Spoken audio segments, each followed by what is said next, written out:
চালু করেছে দিলেন না একটা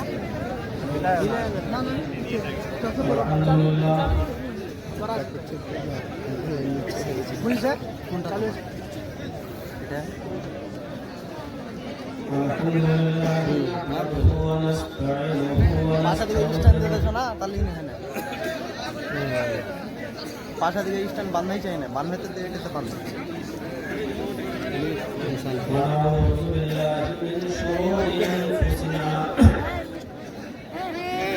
ومن سيئات أعمالنا